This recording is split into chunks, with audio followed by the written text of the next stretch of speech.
તો પહેલા આપણે દાદાના દર્શન કરીએ તો બન્યા રહેજો।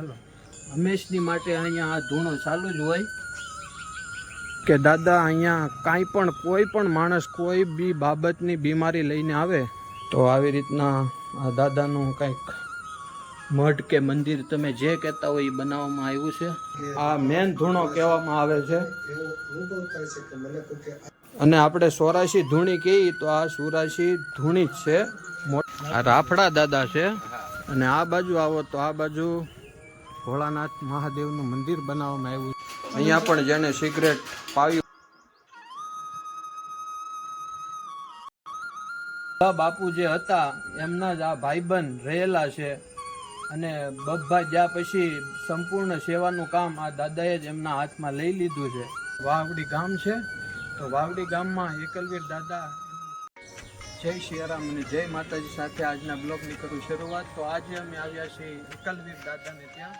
વાવડી ગામ છે તો વાવડી ગામમાં એકલવીર દાદા એમનું શું કામ કરે છે એ બધી માહિતી હું તમને આ વિડીયો દ્વારા આપીશ।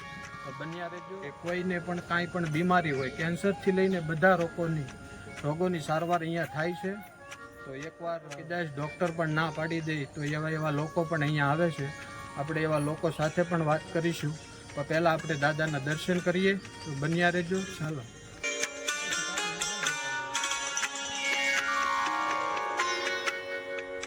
તો પહેલાં હું તમને આ બતાવું કે આ ઉજ્જૈનના અખાડાના માં મેલડી છે। તો આ તમે એના ઉજ્જૈનના અખાડાના માં મેલડીના દર્શન કરી લો। સંપૂર્ણપણે અહીંયા ધૂણો પણ ચાલુ છે અને અખંડ ધૂણો ચાલુ જ રહી છે। તમે બધું જોઈ શકો છો અને આ બાજુ આવો તો આ બાજુ ભોળાનાથ મહાદેવનું મંદિર બનાવવામાં આવ્યું છે।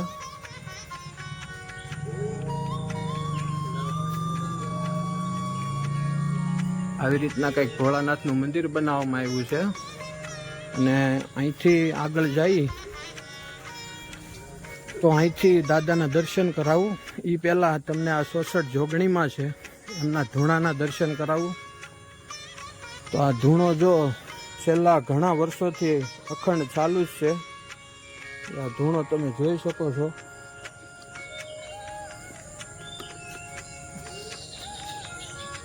ગમે ત્યારે પણ આવો ત્યારે આ ધૂણો હંમેશની માટે અહીંયા આ ધૂણો ચાલુ જ હોય। તો તમે ધૂણાના પણ દર્શન કરી લો અને ચાલો હવે હું તમને આગળ લઈ જાઉં। હવે આ દાદાના સાનિધ્ય તરફ જઈએ છીએ કે દાદા અહીંયા કાંઈ પણ કોઈ પણ માણસ કોઈ બી બાબતની બીમારી લઈને આવે તો અહીંયા 1 થી 2 શનિવાર અથવા તો સૌદેશ અહીંયા ભરે એટલે સંપૂર્ણપણે સારું થાય એવી બધા લોકોની માન્યતા છે। તો આ દાદાનું મંદિર એકલવીર દાદા। જોકે વરસાદની હિસાબે અત્યારે અહીંયા લાઇટ નથી એટલે થોડુંક અંધારું આવશે। તો આવી રીતના આ દાદાનું કંઈક મઠ કે મંદિર તમે જે કહેતા હોય એ બનાવવામાં આવ્યું છે અને અત્યારે હાલ આના ભુવા દાદા છે મુના બાપુ। તો જો ટાઈમ હશે અને મુના બાપુ જો હાજરમાં હશે તો એમની જોડે પણ વાત કરીશું। આ સ્વ ગોહિલ બાબુભા ગુમાનસિંહ બાપુનો ફોટો।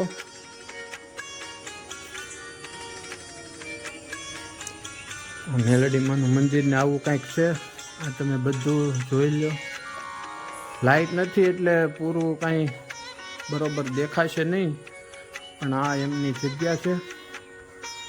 આગળ લઈ જાઓ તો આગળ જે પક્ષીઓને છણ દાણા હોય મસ્ત મજાનું કુદરતી વાતાવરણની વચ્ચે દાદાનું બિરાજમાન થયું છે। કુદરતી વાતાવરણ તમે જોઈ શકો છો કેટલા બધા ઝાડ અને એ પણ એવા સુંદર મજાના।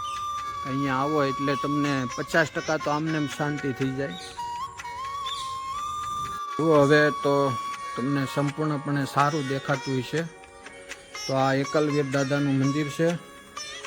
આવી રીતના કંઈક એકલવીર દાદા બિરાજમાન થયા છે અને અહીંયા પ્રસાદમાં ખાલી એક જ બસ સિગરેટ. તમે કોઈ પણ સિગરેટ દાદાને પાઈ શકો છો. સિગરેટ પાવ એટલે તમારું ગમે એ કામ હોય, તમે એકવાર અહીંયા આવી અને ખાલી વિચાર કરો એટલે તમારું કામ થઈ જાય. બસ એવું જ બધાનું એવું છે. અને આ મેન તો એક શ્રદ્ધાનો વિષય છે. જો તમને શ્રદ્ધા હોય તો તમને પહેલી જ વાર આવો ત્યારે પણ સારું થઈ જાય.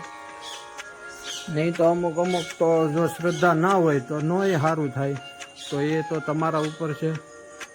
બાકી અહીંયા આવો એટલે હજારો શ્રદ્ધાળુઓ એમ કહે છે કે અમને તો બધાને સારું થઈ જ ગયું છે, તો તમને પણ સારું થઈ જ જશે. કેન્સરથી માંડીને ગમે એ રોગ હોય થાય જ. તમે અહીંયા આવો એટલે આ મેન દાદાનો ધૂણો છે, જે તમે અહીંયા જોઈ શકો છો કે ચૌદશ અને શનિવારના દિવસે સંપૂર્ણપણે આ ધૂણાનું કામ થાય છે. અને આજ છે 13, પણ છતાં પણ જો આજે રાતના 12 વાગ્યાથી જ લોકો શ્રદ્ધાળુ કેટલા પણ એટલે રાતના 12 વાગ્યાથી લઈને સવારના 8 વાગે એટલે લગભગ 5 થી 10,000 કે 15,000 પણ માણસો અહીંયા આવી જાય છે. અને એટલો દાદાના પરસા છે કે તમે એની વાત જ ના પૂછો. તો બન્યા રહેજો અમારી જોડે, અને હું તમને સંપૂર્ણપણે આખા મંદિરના દર્શન કરાવીશ. બાપુ જે હતા એમના જ આ ભાઈબંધ રહેલા છે, અને બબ્બા જ્યાં પછી સંપૂર્ણ સેવાનું કામ આ દાદાએ જ એમના હાથમાં લઈ લીધું છે. તો દાદા જ આપણે ચાલો એના જ મુખે આપણે સાંભળીએ કે દાદા અહીંયા તમને આવવાનું કેવી રીતના મન છો તમને કે હું અહીંયા આવી જ જાઉં? નહીં કે આપણે જવું તો દાદા આવ્યા હું એટલે તમને ડાયરેક્ટ અહીંયા આવ્યા એટલે તમને મન લાગી જ ગયું કે અહીંયા આવી એટલે બસ કે હવે અહીંયા મારે પૂજા કરવી જ છે. આવું એને મનથી એવું લાગ્યું, એવું કહેવા માંગે છે દાદા. પ્રતાપ એનો અને દાદાની દયાથી ઈ કહે કે મારે ઘણું બધું સારું છે, અને છેલ્લા 7 વર્ષથી સેવા કરે છે અહીંયા. તો સારું કહેવાય આપણી માટે પણ કે આવા માણસો આપણને પણ અત્યારે મળે અને આપણી માટે 2 મિનિટ કાઢી અને સંપૂર્ણ માહિતી આપણને આપ્યા આ મંદિર વિશે અને દાદા વિશે.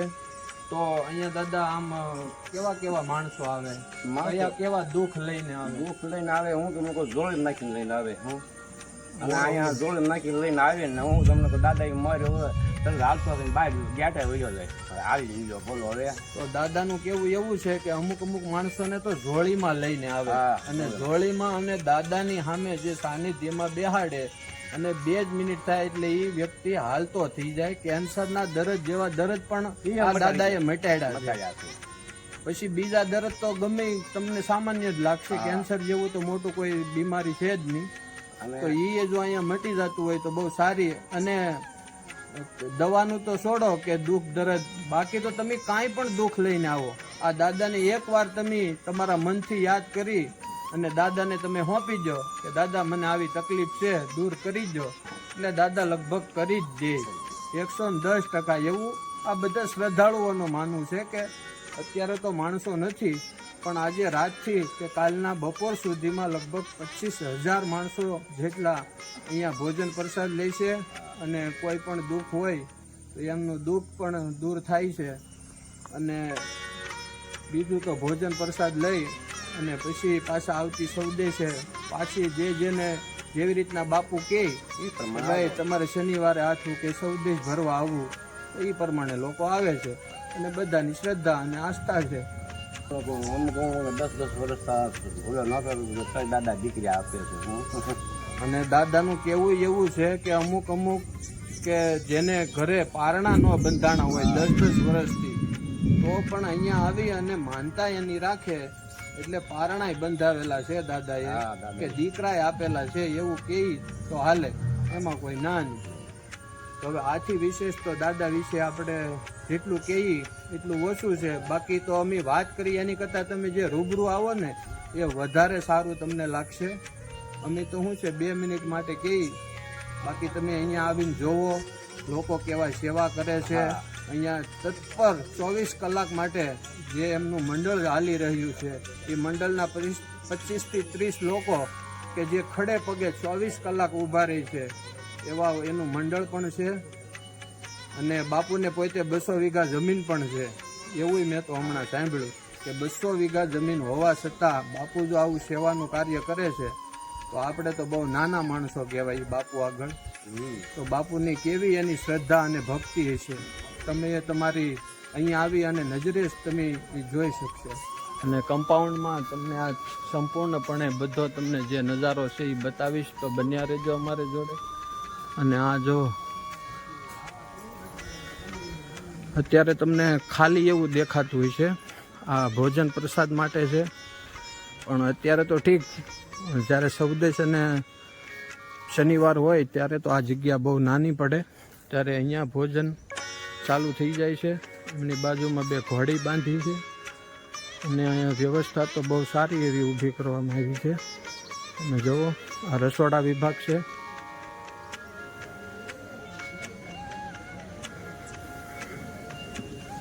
અને અહીંયા પણ ધૂણો છે.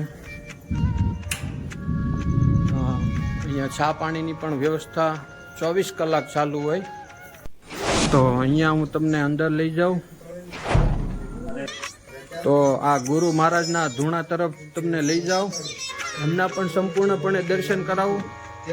તમે જોઈ લો, આ મેન ધૂણો કહેવામાં આવે છે. એ કનુભા બાપુ પણ અહીંયા જ બેહે અને કોઈ પણ દુઃખી આવ્યો હોય એ આ જગ્યાએ બેહે. આ તમે ધૂણાના દર્શન કરી લો.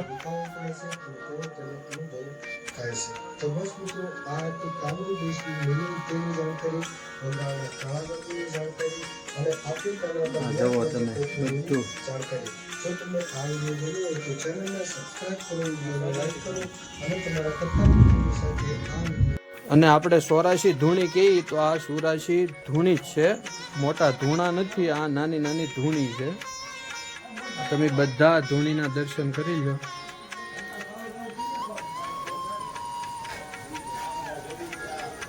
જગ્યાએ રાખવામાં આવી છે કે બાજુમાં એકદમ સુંદર અને સારી નદી વહી રહી છે. આ તમે એમનું દ્રશ્ય તમે જોઈ શકો છો. અને આ છે એકલવીર દાદાની ધજા. જય હો દાદા. અને જો આ વીજળી અરે મિસ થઈ ગઈ. આવા કોઈના પણ કેમેરામાં કેદ નહીં થયા હોય. આ દાદાને પણ ધન્યવાદને પાત્ર છે, કારણ કે છેલ્લા ઘણા સમયથી જે સાની સંપૂર્ણપણે વ્યવસ્થા જે આ દાદા સંભાળે છે અને સેવા આપે છે, તો આમને પણ બિરદાવા જેવા છે. દાદા, તમારું નામ શું છે? જય દાદા. નામ શું છે તમારું? કનુભાઈ. મહુવા. અને પાછા ધોબી છે અને મહુવાના છે. જે ભાવનગર જિલ્લામાં મહુવા તાલુકો છે એ મહુવા ગામના જ છે. તો એ અહીંયા છેલ્લા 5 વર્ષથી સાની સેવા આપે છે.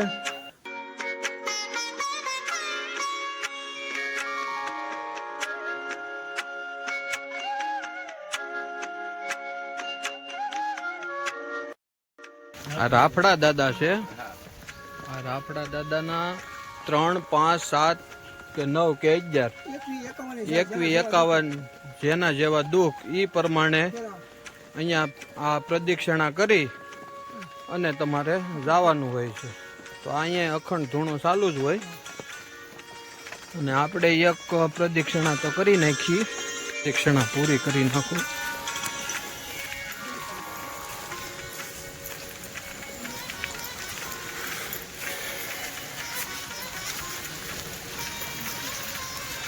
આવી રીતના કંઈક એકવાર હાલો એટલે એક પ્રદક્ષિણા થાય. તો આવી રીતે જે પણ બાપુ કહે, એક પ્રદક્ષિણા 3, 5, 7, 9, 11 એ તમારે કરવાની. એટલે તમને લગભગ 100% રિઝલ્ટ મળે જ છે. આમ એવું બધા કહે છે, છતાં પણ હું તમને જેણે સારું થયું છે કોઈ એવા મળી જાય તો એમની જોડે પણ વાત કરાવું. તો બન્યા રહેજો અમારી સાથે. આ ગુરુ મહારાજની જગ્યા છે. આ તમે જુઓ, અહીંથી નીચે જઈ અને અહીંયા એમનું ધ્યાન કરતા. અત્યારે તો પાણી ભરેલું છે, પણ જ્યારે ચોમાસું વયું જાય ત્યારે પાણી વયું જાય ત્યારે અહીંયા પણ ધૂણો અખંડ ચાલુ થઈ જાય.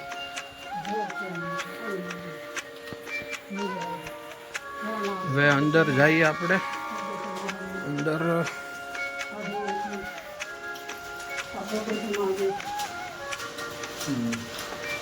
અહીંયા પણ બબલેશ્વર મહાદેવનું મંદિર છે બનાવેલું. અને અહીંયા પણ ધૂણો ચાલુ જ છે. હવે આપણે આગળ જઈએ, જે એકલવીર દાદાના ભાઈઓ છે એ જગ્યાએ જવાનું છે, તો બન્યા રહેજો. હું એ પણ તમને બતાવીશ. આ કલવાવીર દાદાની જગ્યા છે અને અહીંયા પણ ધૂણો ચાલુ જ હોય.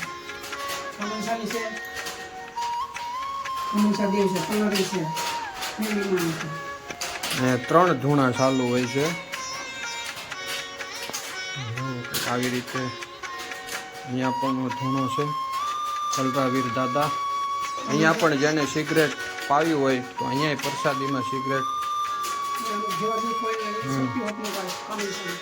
તો આના દર્શન કરી અને આપણે જઈએ છીએ. અમે છે મામાદેવનું સ્થાન, તો મામાદેવે પણ જઈ અને તમને બતાવું, તો બન્યા રહેજો. ચાલો.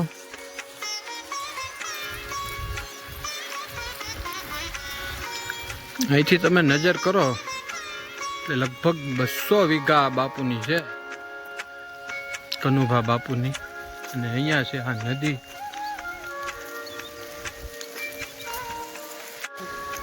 આ જો આ દિગંબર ધૂણી છે, પણ વરસાદને કારણે હમણાં બંધ રાખવામાં આવી છે. અને આ જોઈ લો તમે, સૌંદર્ય દ્રશ્ય. મામાદેવની જગ્યા તરફ જઈએ છીએ અને બન્યા રહેજો.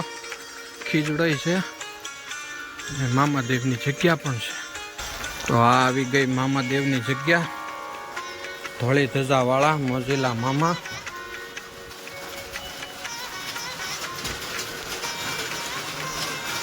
અહીંયા ધૂણો ચાલુ જ છે.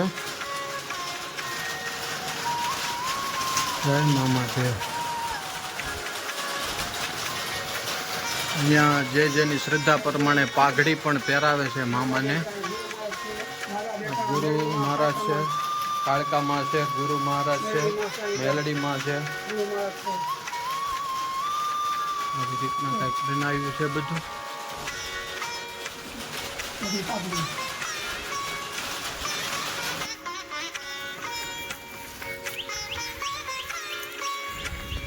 અહીંયા આગળ ગુરુ મહારાજની પણ જગ્યા છે, તો ત્યાં પણ બતાવું તમને. અહીંયા પણ રાફા દાદા છે. અહીંયા ઉપર લીમડો છે, આ પીપળો છે. તો હવે આ વિડીયોને હું અહીંયા જ પૂરો કરીશ.